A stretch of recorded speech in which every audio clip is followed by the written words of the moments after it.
দীর্ঘদিন United states of America যুক্তরাষ্ট্র বিভিন্ন কর্মসূচিতে অংশগ্রহণ করে আল্লাহর বিশেষ রহমতে আমি আবার আমার নিজ দেশে ফিরে আসছি। নিজ ভাইদের সাথে আবার একান্ত মিলাকাত করার এই সুযোগ লাভ করেছি। এই জন্য আমি মহান আল্লাহর শুকরিয়া আদায় করি। আপনারা জানেন যে এবার ইউনাইটেড নেশনসের জেনারেল অ্যাসেম্বলি যেটা ছিল, সংক্ষেপে আঙ্গা বলা হয়, ইউনাইটেড নেশনস জেনারেল অ্যাসেম্বলি, সেই প্রোগ্রামেই আমাদের প্রধান উপদেষ্টার সাথে যে ডেলিগেশন ছিল তারই একজন হয়ে আমি প্রোগ্রামে অংশগ্রহণ করেছিলাম। এটা হচ্ছে সারা দুনিয়ার সমস্ত জাতিসংঘের সদস্য রাষ্ট্রের প্রধানদের একটি সম্মেলন। সকল দেশের রাষ্ট্রপ্রধানরা এখানে যোগ দিয়েছিলেন। তো বাংলাদেশ থেকে এটা একটা ব্যতিক্রম ছিল যে কোন একটি সরকারি ডেলিগেশনে দেশের রাজনীতি প্রধান স্টেকসে যারা আছে তাদেরকেও প্রতিনিধিত্বের সাথে এখানে এক করা হয়েছে। This the first time in the history of Bangladesh delegation to United Nations. এটা ব্যতিক্রম ছিল এবং সেই জন্য আমি প্রধান উপদেষ্টাকে ধন্যবাদ জানাই। সেখানে একটা বিষয় খুব ভালোভাবেই প্রতিফলিত হয়েছে যে বাংলাদেশ যে ইউনাইটেড আছে অন মেজর ইস্যুস, রাষ্ট্রের প্রয়োজনে, রাষ্ট্রের বড় বড় সমস্যার সমাধানে এবং রাষ্ট্রীয় ব্যাপারগুলোতে দলমত নির্বিশেষে আমরা যে ঐক্যবদ্ধ আছি, এইটি সারা বিশ্বের কাছে প্রমাণিত হয়েছে, তুলে ধরা সম্ভব হয়েছে। সেখানে অনেকগুলো প্রোগ্রামে আমরা অংশগ্রহণ করেছি। জাতিসংঘের সাধারণ অ্যাসেম্বলি যেটা, সেখানে বাংলাদেশে যারা ইনভেস্ট করে বড় বড় company, investors forum of Bangladesh, সেখানে আমরা পার্টিসিপেট করেছি, আমরা কথা বলেছি। ফরেন মিনিস্টার্সদের জন্য একটা মিটিং ছিল, সেই ফরেন মিনিস্টার্স মিটিংয়ে সকল দেশের প্রায় পররাষ্ট্রমন্ত্রী উপস্থিত ছিলেন। বাংলাদেশের পররাষ্ট্রমন্ত্রী ছিলেন নিউ ইয়র্কে, কিন্তু সরকার সেখানে আমাকেই প্রতিনিধিত্ব করার জন্য সুযোগ দিয়েছিল। তো স্বল্প সময়ের জন্যে আমি পররাষ্ট্র মন্ত্রণালয়ের প্রতিনিধিত্ব করার সুযোগ সেখানে আমার হয়েছে এবং অন্যান্য সকল দেশের পররাষ্ট্রমন্ত্রীদের সাথে আমার আলাদাভাবেই কথাবার্তা বলার, প্রতিনিধিত্ব করার সুযোগ হয়েছে। এর বাইরে অনেকগুলো সাইড অর্গানাইজেশন, সাইড প্রোগ্রাম হয়, আপনারা জানেন জাতিসংঘের সাইড লাইনে বলা হয়। তো এরকম অসংখ্য প্রোগ্রামে আমরা যোগ দিয়েছি। আরেকটা গুরুত্বপূর্ণ প্রোগ্রাম ছিল এনআরবি, নন রেসিডেন্ট বাংলাদেশ, মানে বাংলাদেশের মানুষ যারা আমেরিকায় বসবাস করে এবং পৃথিবীর অন্যান্য দেশ থেকেও কিছু লোকেরা আসছে। এটা খুবই একটি ইম্পর্টেন্ট প্রোগ্রাম ছিল।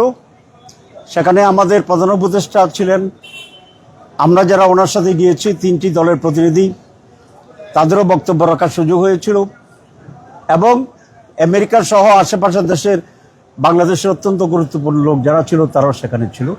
এটা খুব একটা সুন্দর এবং ভালো প্রোগ্রাম হয়েছে। বাংলাদেশের ফিউচারে যারা আমাদের বিদেশে অবস্থান করেন তাদের ব্যাপারে বাংলাদেশ কি চিন্তা করছে, তারা বাংলাদেশের ব্যাপারে কি চিন্তা করছে, এসব বিষয়ে আলোচনা হয়েছে। বিশেষ করে প্রবাসীদের ভোটের অধিকার যেটা অতীতে তারা হয়নি, এবার জামাত ইসলামীর পক্ষ থেকে এই দাবিটি অত্যন্ত জোরদারভাবে আছে, ছিল। প্রথম আমরা করেছি, গভর্নমেন্টও নীতিগতভাবে একমত হয়েছে প্রবাসীদেরকে ভোটার করার জন্য।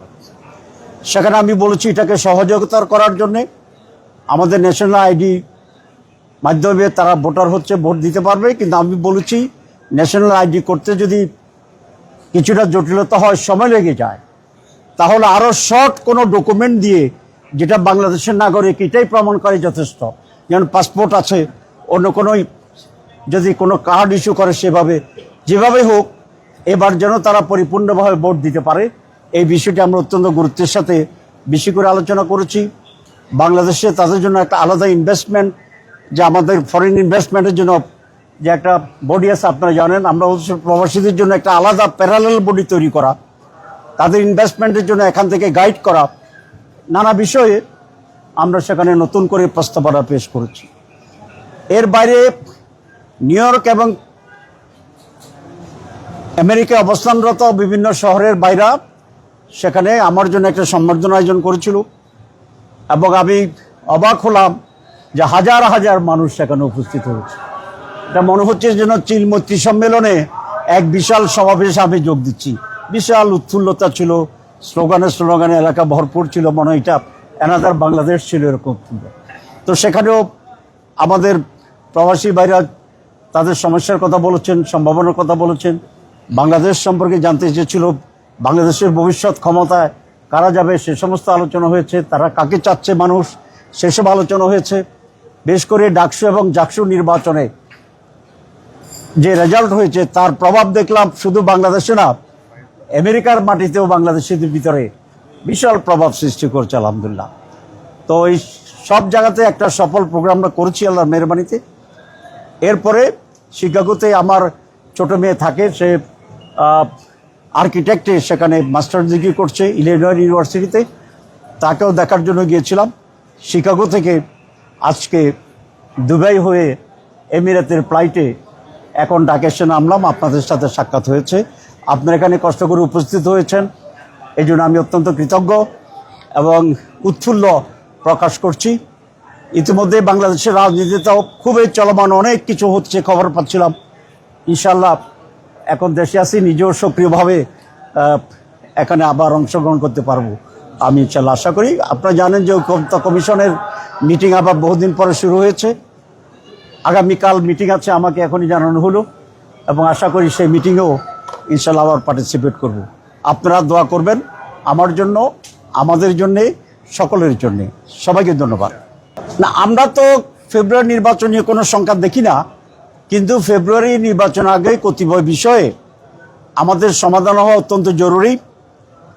আমরা নিউ ইয়র্কে যেহেতু অনেক উপদেষ্টারা ছিলেন, প্রধান অ্যাডভাইজার ছিলেন, আমরা সকলকে বলেছি যে ফেব্রুয়ারিতে নির্বাচনটা হয়ে যাওয়া দরকার। তবে একটা জেনারেল নির্বাচন তো সমস্যার সমাধান দেবেন না। নির্বাচন তো 18 সালে হয়েছে না, 24 সালে হয়েছে, 14 সালে হয়েছে। তো এই নির্বাচন কি সমস্যা বাড়াইছে না কমাইছে? তো এই জন্য নির্বাচন ফেব্রুয়ারিতে হওয়া উচিত, কারণ একটি ডেমোক্রেটিক পিপলস রিপ্রেজেন্টেটিভ গভর্নমেন্ট আমাদের দেশের জন্য অত্যন্ত জরুরি। কিন্তু আমাদের অতীত অভিজ্ঞতা বলে যে একটা সুষ্ঠু, অবাধ, নিরপেক্ষ, জনগণের অংশগ্রহণমূলক সুষ্ঠু নির্বাচনটাই হচ্ছে সমস্যার সমাধান।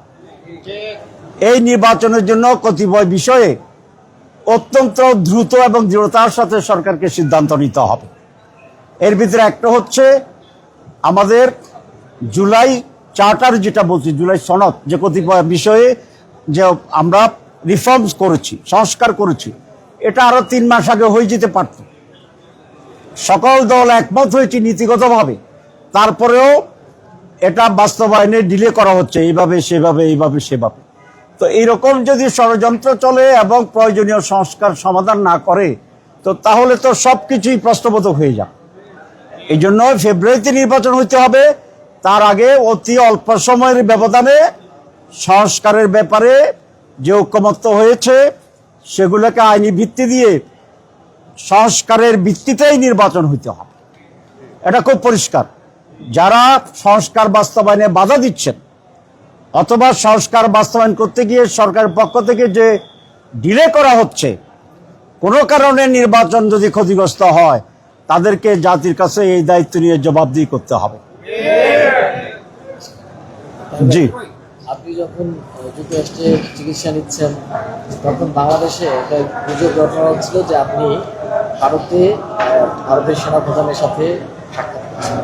জি, এটা পুরো বাংলাদেশে একটা গুজব ছড়িয়ে যাচ্ছে। এই বিষয়টা আপনি অবগত হয়েছেন কিনা বা জানতে পেরেছেন কিনা?